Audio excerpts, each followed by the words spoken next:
Good morning, all teachers. This is me, Dilawat Kumar, 10th graduate teacher, 10th graduate teacher of Bhasni Public School. Today in afternoon, we learn child psychology under attended development stages. In this session, we learn the stage of a student, any child who born by birth, a child is not social or unsocial. A child when born, he grow in the environment, society, and develop slowly and learn many things just like socialism, education, or many more.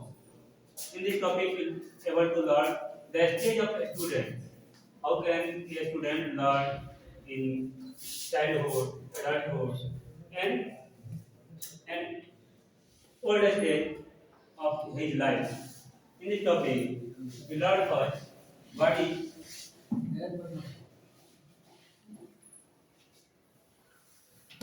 developmental psychology.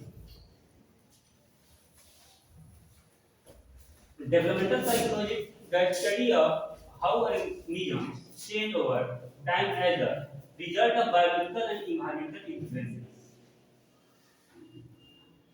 जब बच्चा burn करता है, child develop होता है, तो psychological effect इस पे पड़ते हैं। जब बच्चा वो जिस समाज में, जिस इन्वायरमेंट में, या जिस बायोलॉजिकल इन्वायरमेंट में रहता है, तो इस बायोलॉजिकल इन्वायरमेंट के उसके होल लाइफ पे इफेक्ट करता है और उसी के अकॉर्डिंग बच्चा ग्रो होता है और उसी चीजों को आगे चल के यूटिलाइज भी करता है, सीखता है। तो यहाँ पे हम ये स्टेज को जानेंगे कि चाइल्ड बर्न होता है तो उसके बाद सबसे पहले एक बच्चा जब बर्न होता है तो यहाँ मैच्योरेशन किया है, टाइम टेबल दिया है, मैच्योरेशन का टाइम टेबल होता है, उसकी परिपक्वता किस प्रकार ग्रो होता है धीरे धीरे। जब तक हम इनके स्टेज को नहीं समझेंगे तब उन्हें हम बेहतर टीचिंग नहीं दे सकते। हम में से बहुत सारे ऐसे लोग होते हैं कि किसी बच्चा की गलती पे उसे हम डांटते हैं, उसका ये कॉमन हैबिट्स है जो एक्टिव हो जाता है, उस चीज को करने की उम्र उसकी हो जाती है तो वो करता है। आप भी किए होंगे, हम भी किए होंगे, कुछ चीजें ऐसी होंगी जो सब कोई करता है और जब बच्चा करता है तो जब हम बड़े हो जाते हैं तो उस चीज को भूल गए होते हैं कि आखिर में स्टूडेंट क्या कर रहा है। छोटा सा बच्चा होता है, जो छोटा बच्चा होता है, एक्चुअली किसी सामान को आप लेके उसे दे दीजिए, 1 से 2 साल का बच्चा, तो उस सामान को क्या करता है, डिस्ट्रॉय कर देता है, तोड़ देता है।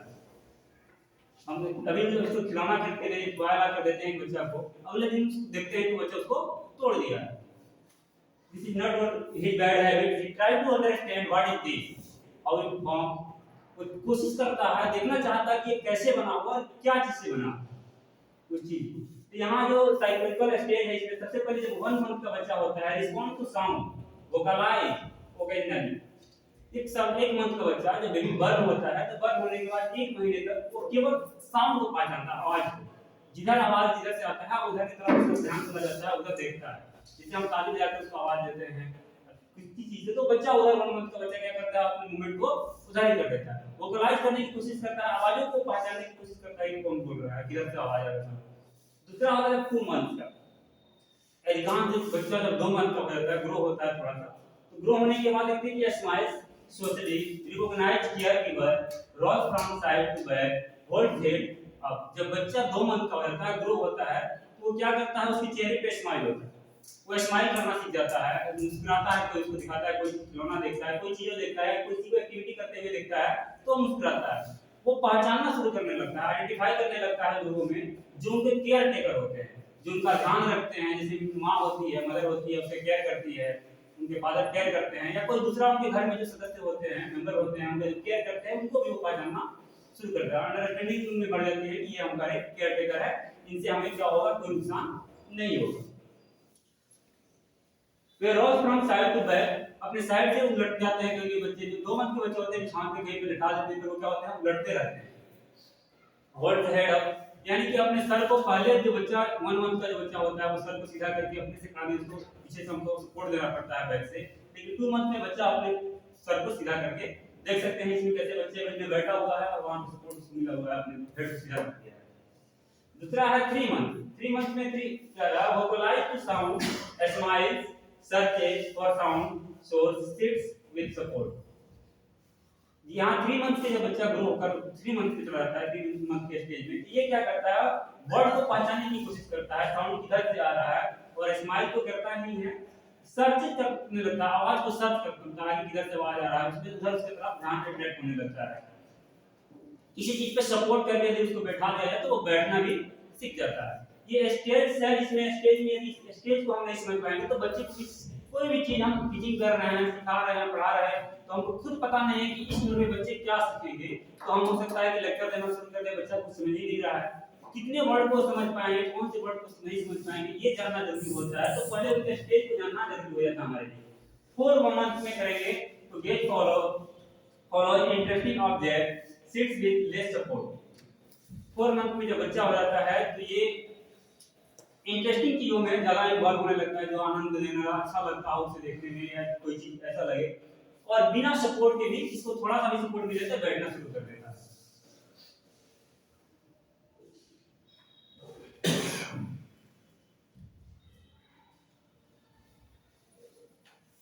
अगला स्टेज जो होता है बच्चा का 5 मंथ में। बच्चा जब 5 मंथ का हो जाता है तो इसमें कितना बदलाव होता है, जैसे discriminates between stranger and family person. बच्चा इतना समझदार हो जाता है कि वो स्ट्रेंजर को, जैसे कि बच्चा जब 5 मंथ का हो, आपकी गोद में हो, आप उसके घर के मेंबर है, उसी बच्चे को आप दूसरे को देते हैं तो वो रोने लगता है, वो उसे स्ट्रेंजर समझता है, अपरिचित समझकर होता है और अपने घर के परिवार को समझ लेता है। तो बच्चा भी डिस्क्रिमिनेट करने लगता है, उसमें भेदभाव करने लगता है, ये अपने हैं ये मेरे अपने नहीं, इस तरह की उसमें फीलिंग्स आ जाती है। डिस्क्रिमिनेटिव वोकलाइजेशन, यानी कि अब वो वर्ड को पहचानने लगता है, किसी वर्ड को पहचानने लगता है कि वर्ड कौन से उसको कोई साउंड दिया जाता है तो उस वर्ड को पहचानता है कि मां बोल रही है किधर से, जब आवाज आता है तो साउंड को पहचानना शुरू कर देता है। जब बच्चा 6 मंथ में पहुंचता है, स्टेज 6 में, the lips objects smile at on image reaches for objects. 3 condition आता है। सबसे पहले आता है लिप्स ऑब्जेक्ट्स, यानी वो चीजों को अब उठाने लगता है। 6 मंथ का बच्चा कोई चीज उसको दे दे तो उसको उठा लेता है, हाथ में ले लेता है। दूसरा कहता है स्माइल एट ऑन इमेज, बच्चा अपना ही इमेज कहीं दिख जाए उसको, शीशा में, दर्पण में, कहीं भी मिरर में वो अपने इमेज को देखता है तो वो मुस्कुराता है, अपने ही चेहरे को देखकर स्माइल करता है, हंसता है। ये बच्चे के स्टेज पे ऐसे होते हैं। रीचेस फॉर ऑब्जेक्ट्स, यानी चीजों जो होती है, सामान्य जो होती है, 5 से 6 मंथ का जो स्टूडेंट होता है, कोई बच्चा होता है, वो क्या करता है, चीजों तक पहुंचने की कोशिश करता है। सामने कुछ रखा है, आप नहीं है, तो वो उसको उठाने की कोशिश करेगा, चाहे रहे चाहे उसके बगल में कोई सामान है, कोई भी चीज है, चाहे उससे उसको क्या होगा, नुकसान होगा नहीं, वो नहीं जानता है, केवल उस चीज को उठाने के लायक हो जाता है, उस चीज को उठाने की कोशिश करता है, try to pick up. 7 month में जाता है जब बच्चा तो सिट्स ऑन अक्रॉस। ये 7 मंथ का जो स्टेज होता है, इस स्टेज में बच्चा क्या करना शुरू कर देता है। अब यहाँ पे बच्चा अपने आप बैठ जाता है और वो चारों दिखते हैं हाथ और पांव के सहारे से देखते हुए एक तरह से आगे बढ़ने की कोशिश करता है, एक जगह से दूसरी जगह जाने की कोशिश करता है। 8 to 9 मंथ में करता है वर्बलाइज जाता है अराउंड 4 सिलेबल्स, यानी 4 सिलेबल के वर्ड को वो इजीली अपने वर्ड को, बातों को बोलता है, जैसे पापा मम्मी, इस तरह से वर्डों को रिपीट करता है, सब शब्द को बोलना सीख जाता है। फुल टू स्टैंड पोजीशन, अपने आप को खड़ा करने की, सीधा करने की कोशिश करता है। जब यही बच्चा 10 to 11 मंथ्स का हो जाता है, play hand games, stand alone. अब बच्चा वहां उसको सहारा की जरूरत थी, लेकिन यहाँ पे बच्चा जब 10 to 11 मंथ्स का हो जाता है तो हाथ से अपने गेम को खेलता है, कुछ ऐसे करना, कुछ बनाना। दूसरा स्टैंड अलोन, अपने आप बिल्कुल किसी भी सहारे के, दूसरे के देखे हुए अपने खड़ा हो जाता है, अपने से मूवमेंट करता है। वही जब बच्चा बिल्कुल 1 ईयर का हो जाता है तो वो चलना शुरू कर देता है। ये स्टेज है, उसके पहले हम बच्चे को कुछ नहीं करा सकते हैं, ये कुछ स्टेज है जिसमें सभी बच्चे बर्न होते हैं तो फॉलो करते हैं। उसी तरह जब बच्चे बड़े होते जाते हैं, ग्रो होकर स्कूल आते हैं, तो स्कूल में भी कुछ स्टेज होते हैं जिसको अलग-अलग साइकोलॉजिस्ट ने अलग-अलग कैटेगराइज किया हुआ है। सबसे पहले हमारे आते हैं पियाजे, स्टेज ऑफ कॉग्निटिव डेवलपमेंट। इन्होंने संज्ञानात्मक स्टेज को डेवलप किया है, बताया हुआ है कि जो बच्चे होते हैं किस प्रकार, जिस तरह उनकी उम्र बढ़ते जाते हैं तो किस चीजों को सीखते हैं।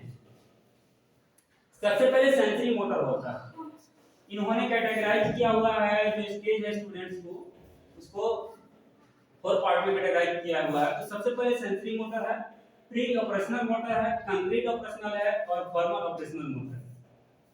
फॉर्मल ऑपरेशनल, इन सभी स्टेज में बच्चे किस प्रकार, किस स्टेज में कहां तक सीख सकते हैं, ये हमें जानना बहुत जरूरी होता है एक टीचर के लिए, ताकि हम स्टूडेंट्स को बेहतर शिक्षा दे सके, उसको समझा सके जब हमें खुद पता नहीं कि हम क्या सिखाना है बच्चे को और क्या वो सीख पाएगा, तो उसको हम टीच नहीं कर सकते हैं।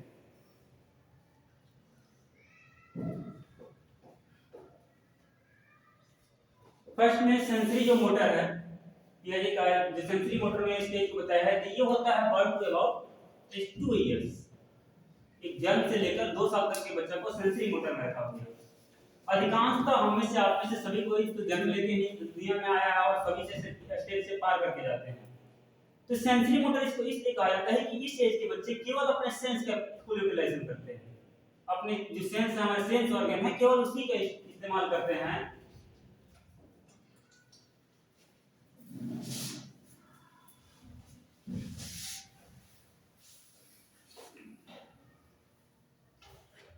Release on innate motor response to stimuli. Schemas seek to ensure sensory motor intelligences, mastery of the mass and of state, mental representations, object permanency. इसमें क्या होता है, बच्चे किसी भी चीज को ये सेंसरी स्टेज में बच्चा किसी भी चीज को छू कर महसूस करता है, छूता है, खाकर। अधिकांश सेंसरी एज में होता क्या है, बच्चा ऑब्जेक्ट को कोई भी चीज होता है उसको खा कर देखता है, उसको समझने में आता है कि कोई भी ऑब्जेक्ट है तो खाने वाला चीज है। उसको कोई भी चीज दे तो उसे सीधे माउथ में डाल के चेक करता है कि ये क्या है, क्योंकि उसका माउथ जो है, टंग जो है, यानी वहां सेंस ऑर्गन काम कर रहा है, उसका टंग काम कर रहा है, उसे टेस्ट करता है कि ये चीज कैसा है। दूसरा चीज छू कर देखेगा, कोई गर्म है, ठंडा है, इसे उसको मतलब छू कर देखता है, उसे टच करके देखता है। किसी चीज को उसके अंदर इसी का इमेज बनने लगता है थोड़ा थोड़ा, और इमेजिन करने लगता है कि कोई भी चीज कैसा था, कौन सी चीज छूने के बाद उसे पता चलता है कि हॉट है कोई चीज, तो उसको दोबारा वो नहीं छू पाता। सेंसरी मोटर में फुल सेंसर वो अपने सेंस का यूज करता है। और यहाँ आता है pre operation. About age 2 to age 6 या 7, ये किसी ने 6 एज तक दिया, 2 से 6 तक, और कहीं 7 भी दिया हुआ है, दोनों एज होता है 6 से लेकर 7। 2 साल से बच्चा 6 ईयर की एज तक। अब यहाँ जो बच्चा होता है चाइल्ड डेवलप हो गया रहता है और इसे ज्यादा वर्ड के नॉलेज होने लगते हैं। इसमें कहता है mark bye well develop mental representation and the use of language. अब बच्चा जब 2 साल से 6 साल वाला बीच में आता है, अब इसमें बच्चा भाषा का पूर्ण यूज कर रहा है। जिस भाषा में वो परिवेश में, जिस लैंग्वेज में, जिस इन्वायरमेंट में रहता है, उस इन्वायरमेंट से लैंग्वेज को कॉपी करने लगता है, लैंग्वेज को सीखने लगता है, लर्न करने लगता है, छोटे-छोटे भाषा की यूटिलाइज करता है, अपने बातों को रखना शुरू कर देता है। See in this stage centration, egocentrism, animistic thinking, आर्टिफिशियलिज्म।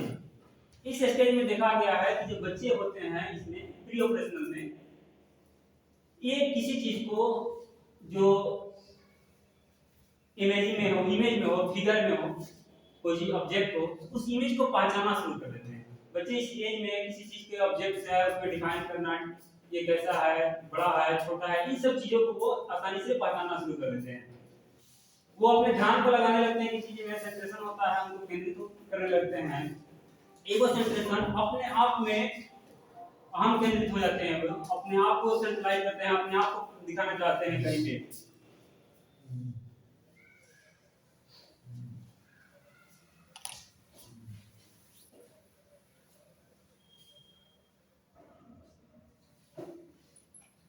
तीसरा आता है कंक्रीट ऑपरेशनल। यहाँ अबाउट 7 to 11 के, जिसमें स्टूडेंट स्कूल में आपके आते हैं, इसके पीछे भी 5 साल 6 साल बच्चे स्टूडेंट स्कूल को ज्वाइन कर लेते हैं। और जो स्टेज आपका होता है यहाँ पे about as 7 to 11 years, child is capable of the abstract thought, smile logic only, simple logic only। जब इस स्टेज में होता है बच्चा 7 से 11 इयर्स में, हम क्या करते हैं, उसे बड़े बड़े लॉजिक दे देते हैं। स्कूल के बच्चे जो आते हैं 7 से 11 साल के बच्चे पढ़ने आते हैं, उन्हें बहुत बड़े कांसेप्ट समझाने लगते हैं और बच्चे उस चीज को कॉपी नहीं कर पाते हैं, एक्वायर नहीं कर, समझ ही नहीं पाते हैं, अंडरस्टैंड नहीं कर पाते हैं कि आखिर में क्या शिक्षक हमें बता रहे हैं। इस स्टेज में बच्चे जो है सिंपल लॉजिक को समझते हैं। साधारण सी बात है, अगर किसी चीज को हमें लगाना है तो उसे हम करेंगे कैसे करेंगे, लग जाए। ये नहीं कि पहले इसको खोलेंगे, बहुत सारा उसके दिखाएंगे कि ऐसे बहुत सारा लंबा प्रोसेस है करके सब दिखाएंगे। वो सिंपल चीज को समझते हैं, बस इसे खोलना है तो खोलना है, हमें खड़ा होना होता है खड़ा होना है। कब तक खड़ा होना होता है, उनको बहुत सारा बताएंगे जाना है, बहुत सारे रूल्स है, इसको फॉलो करके तब वहां जाकर खड़ा होना है, तो इसको वो नहीं समझ पाते हैं। कोई भी सिंपल लॉजिक देते हैं क्वेश्चन को सॉल्व करने, तो इजीली उसे सॉल्व कर लेते हैं। इसमें अब्स्ट्रैक्ट थॉट हो जाता है, उनका अमूर्त चिंतन करने लगते हैं। इमेजिन करते हैं, कल्पना करते हैं कि ये चीजें है तो ऐसे कैसे हो सकता है, ये भी ऐसे हो सकता है, पानी बरसता तो ऊपर से नीचे कैसे आ गया, ये सारी चीजें सोचते हैं। ये गीला कैसे हो गया भीगने के बाद। ये उनके जो होता है इमेजिन करना, तो इमेजिन की उनकी पावर बढ़ जाती है।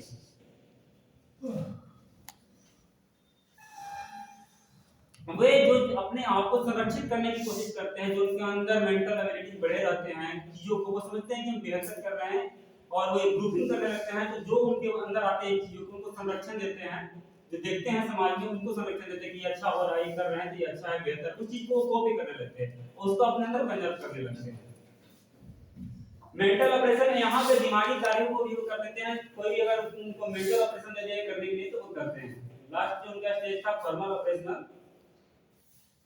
अब 12 से आगे जो बच्चा चला जाता है तो यहाँ पे उसको हम कोई चीज को एक्सप्लेन करते हैं, किसी चीज को जैसे ही बताते हैं तो उसको वो कॉपी करने लगता है और वो हर चीज के लिए कैपेबल हो जाता है। और अमूर्त चिंतन ये है कि यहाँ कोई भी इमेजिनेशन है, कल्पना है, वो केवल विचार ही नहीं करता है, उसको डिस्ट्रीब्यूट करके उस पे अपना वो कंक्लूजन भी देता है और रिजल्ट भी देना शुरू कर देता है, चीजों को पहचानने लगता है। इसी चीज को जो इरिक्शन है, इसी स्टेज को अलग तरह से कैटेगराइज किए उन्होंने, अलग इसको डिवाइड कर दिया। इरिक्शन ने अपने सिद्धांत में बताया जो एज ग्रुप है, जो एज ग्रुप हम लोग देखे हैं कि अभी 11 12 तक, इसी एज ग्रुप को इन्होंने अलग तरीके से बांटा हुआ है। सबसे पहला एज ग्रुप है 0 से लेकर 1 या 2 इयर्स तक। जो एज देखे थे वहां भी पियाजे ने ये वही चीज बताया था और यहाँ पे इरिक्सन ने भी यही बताया है। जब बच्चा 0 से 1 ईयर के एज में होता है या 2 इयर्स के एज में होता है तो इसको ट्रस्ट और मिसट्रस्ट का भाव होता है। ट्रस्ट ये मिसट्रस्ट, वो विश्वास करता है, ऐसा हो सकता है, और वो किसी चीज में विश्वास है, दोनों चीज में वो उलझा रहता है कि विश्वास है, अविश्वास का भाव उसमें, विश्वास और अविश्वास का भाव उत्पन्न हो जाता है। वहीं जब बच्चा 2 से 3 इयर्स में चला जाता है तो ऑटोनॉमी भी सेल्फ डाउट होता है, उसे किसी अपने आप पर कॉन्फिडेंट भी होता है कि चीज को हम कर सकते हैं और उसे अपने आप की चीजों पे संदेह भी होने लगता है कि शायद हमसे नहीं हो, तो डाउट वाला भी बात उसमें होने लगता है। तीसरा होता है 3 to 6 ईयर, जब बच्चा यहाँ पर होता है तो इनिशिएटिव गेट होता है, उसे किसी चीज को लगता है कि हमने ठीक किया है और ये भी लगता है कि किसी चीज को हमने गलत किया है, ये गलत है, गलत और सही का उसमें भाव उत्पन्न होने लगता है। जिस तरह बच्चा ग्रो होता है आगे जब 6 इयर्स हो जाता है, यानी 6 टू पुबर्टी एज में, पुबर्टी होता है कि एडोलसेंस में प्रवेश करने के जो पहले एडोलसेंस के पहले का एज होता है, पुबर्टी होता है जब बच्चा एडोलसेंस में प्रवेश करता है। तो इसमें क्या होता है, उसे कॉन्फिडेंस आ जाता है, इंफीरियरिटी भी होता है, अपने आप में बड़ा कॉन्फिडेंस रखता है कि इस चीज को हम कर ही लेंगे, ओवर कॉन्फिडेंट रहता है और उसे डर भी होता है कि शायद हमसे नहीं भी हो सकता है। इस स्टेज में तो कंडीशन को आपको समझना है कि बच्चा क्या समझ सकता है। तीसरा आता है आपका एडोलसेंस। जब बच्चा यहाँ पहुंच जाता है, आइडेंटिटी गियर्स रोल कंफ्यूजन। जब बच्चा एडोलसेंस में पहुंचता है तो सबसे ज्यादा कंफ्यूजन बच्चा को हो जाता है अपने रोल को लेकर कि हम क्या हैं, हम क्या करेंगे, हम कौन हैं, इस दुनिया में क्यों आए हैं, हमारी पहचान क्या है, लोग हमको कैसे जानेंगे। तो दुनिया में नेम और फेम, ये से कंफ्यूजन होता है इस रोल को लेकर, अपने पहचान को कि हमारा पहचान क्या होना चाहिए, हम ऑफिसर बनेंगे, डॉक्टर बनना है, मुझे अपनी अलग पहचान बनानी है दुनिया में। तो इस एडोलसेंस में बच्चे के अंदर ये तरह की प्रवृत्ति जागृत होती है। और दूसरा होता है अपने रोल को लेकर कंफ्यूजन भी रहता है कि हम जो रोल अदा कर रहे हैं इसमें हमको क्या करना है, कैसे जाना है, बहुत सारा कंफ्यूजन होता है। तुरंत बच्चा कहेगा कि हमको डॉक्टर बनना है, किसी और को देखेगा तो सोचेगा नहीं हमको अपने इंजीनियर बनना है। तो इसलिए वो अपने रोल को लेकर कंफ्यूज भी रहता है। अर्ली एडल्टहुड की बात करेंगे तो इंटीमेसी का आइसोलेशन होता है।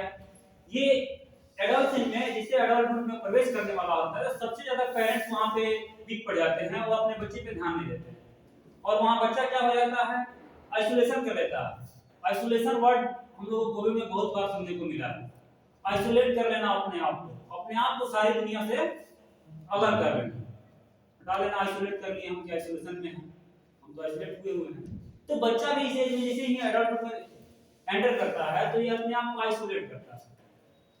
आइसोलेट करने का मतलब होता है वो कहते हैं इंटीमेसी करेगा, किसी के साथ बहुत ज्यादा लगाव हो जाएगा, लोगों से जुड़ेगा, या फिर आइसोलेट हो जाएगा। बहुत सारे बच्चे देखते हैं ऐसे कि कभी किसी से बात ही नहीं करेंगे, घर में भी अपने पेरेंट्स से नहीं होते हैं, अलग रहेंगे, अलग रहेंगे, कटते जाते हैं। और कुछ बच्चे उस एज में बहुत सारा अपना ग्रुपिंग बना लेते हैं, सोशलाइजेशन कर लेते हैं और ज्यादा लोगों के साथ रहना पसंद करते हैं। इस तरह का उनमें भावनाएं उत्पन्न होती है। मिडिल एडल्टहुड की बात करेंगे तो जेनेरेटिविटी आता है, बीच का स्टैग्नेशन आता है। वो नई चीजों को जनरेट करने की, कुछ चीजों को समझ खोजने की इस तरह की प्रवृत्ति उनमें आ जाती है। आप किसी चीज को फुलफिल करने के लायक हो जाते हैं, क्या हमको करना है क्या नहीं करना है। इसके बाद जब आएगा आपका तो एडल्टहुड के बाद जो मेन स्टेज होता है, यहाँ पे बच्चे जो होते हैं एक वो इंटीग्रिटी हो जाता है, डिस्पेयर हो जाता है, उसमें हम केंद्रितता आ जाती है कि हमको इस चीज को करना है, और वो फुलफिल हो जाते हैं मैच्योर होकर। सोशल में जो पहले से एक्टिव है उस चीज को आइडेंटिफाई कर लेते हैं हमें क्या क्या करना है क्या नहीं करना है। उनमें से बहुत सारी चीजें जो गायब हो जाती है अपने आप में से हटा लेते हैं कि हमको ये नहीं करना है कुछ या कॉपी। इसी चीज को कोहलवर्थ ने डिफाइन किया है। कोहलवर्थ स्टेज ऑफ मोरल रीजनिंग, उन्होंने नैतिक दिया, तो नैतिकता के आधार पे बच्चों को कैटेगराइज किया कि वो नैतिकता कहाँ से आती है और कब आती है। यहाँ प्री कन्वेंशनल मोरालिटी दिया हुआ है, इसमें बच्चा आनंद का भाव होता है, बच्चा का प्री कन्वेंशनल होता है, नैतिक आधार पर दिखाया। तो पहला स्टेज जो होता है उसमें बच्चा क्या होता है, आनंद का भाव होता है, उसे दुख और खुशी का भाव होता है, कष्ट और पेन से पहचानते हैं, उसे दुख होता है या किसी चीज का ओरिएंटेशन के आधार पे।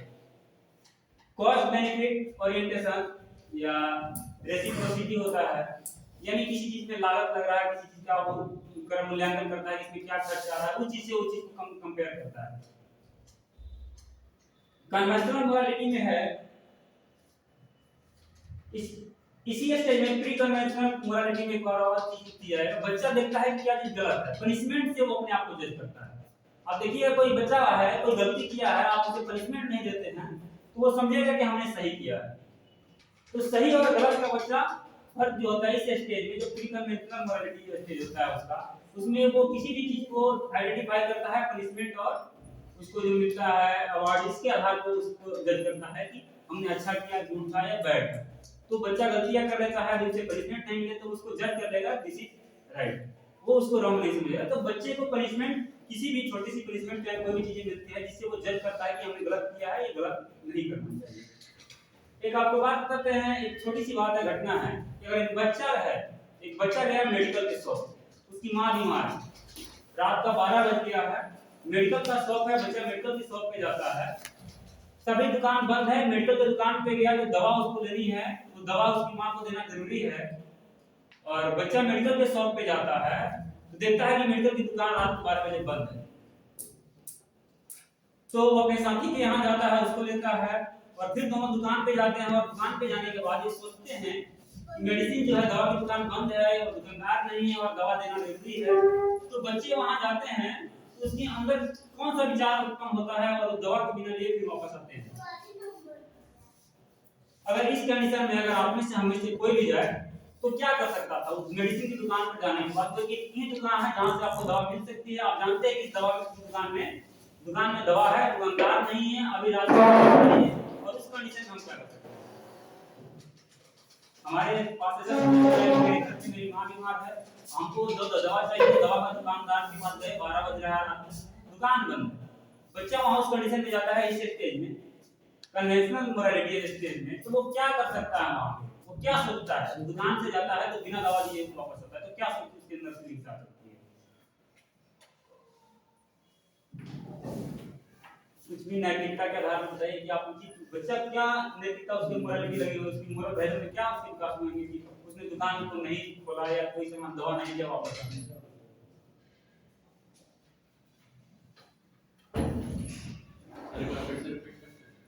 बच्चा दुकान पे जाता है तो उसका मोरल जो नैतिक विकास होता है, बच्चा में डेवलपमेंट होता है, मोरल स्टेज होता है, प्री कन्वेंशनल होता है, कन्वेंशनल। तो बच्चा कन्वेंशनल स्टेज में पहुंच जाता है तो बच्चे में एक डेवलपमेंट आती है जिसके कारण बच्चा नैतिकता को पहुंचाता है, समाज में लोगों को देखता है क्या गलत है क्या सही है, उसके आधार पर अपने आप को जज करता है, और दुनिया में आगे उसी चीज को वो कॉपी भी करता है कि ये चीज करना चाहिए, गलत है, ये राइट है, ये रॉन्ग है। तो एक बच्चा है, जो चाइल्ड है, अपनी माँ उसकी बीमार है, इस कन्वेंशनल स्टेज में, मोरालिटी स्टेज में वो जाता है दुकान पे, तो जाता है, देखता है रात को दुकान बंद है और दवा को उसी दुकान से मिल सकती है, और बच्चा उस दवा से दुकान नहीं लेता है और कंफ्यूज हो जाता है, बहुत सोचने चलने के बाद वापस चला आता है। तो किस तरह की कंफ्यूजन उसे हुई होगी?